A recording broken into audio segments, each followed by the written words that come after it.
Welcome to part 8 of this video series on evaluating internet sources. In this video, I will wrap up my discussion of website design. The coverage of a topic that an internet resource provides is also very dependent on the type of research you are doing and how detailed you need to be in the scope of your topic.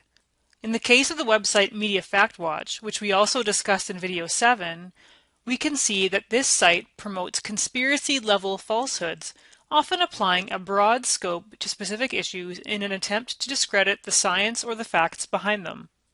For example, this article claims that attempts to reduce the amount of carbon dioxide in the atmosphere is equivalent to attempting to end the process of photosynthesis altogether, and therefore to destroy all life on Earth.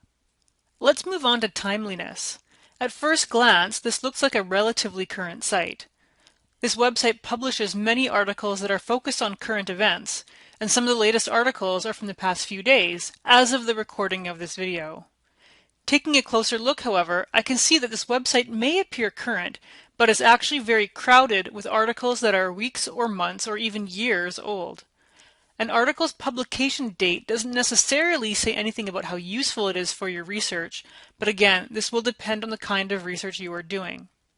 That said, credible news sources attempt to stay current on a daily basis, and legitimate fact-checking sites, while not posting as frequently as news websites do, as fact-checking can take time, do attempt to be as up-to-date as possible.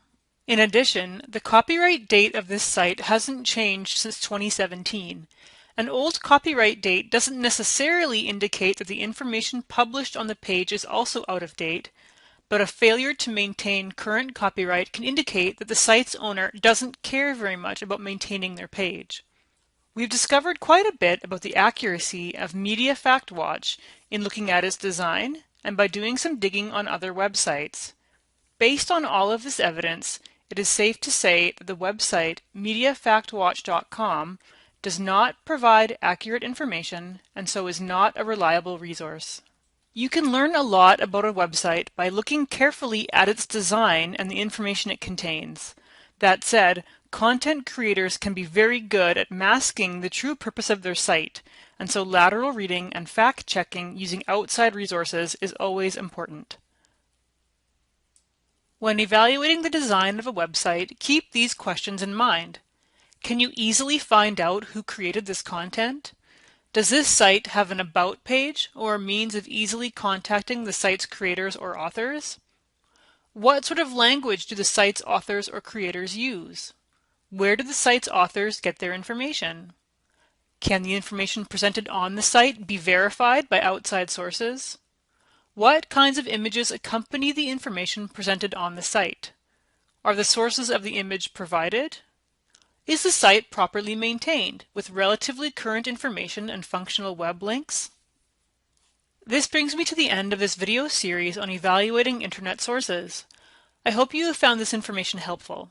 If you have any questions about the reliability of the resources you find online, please contact your course instructor for help.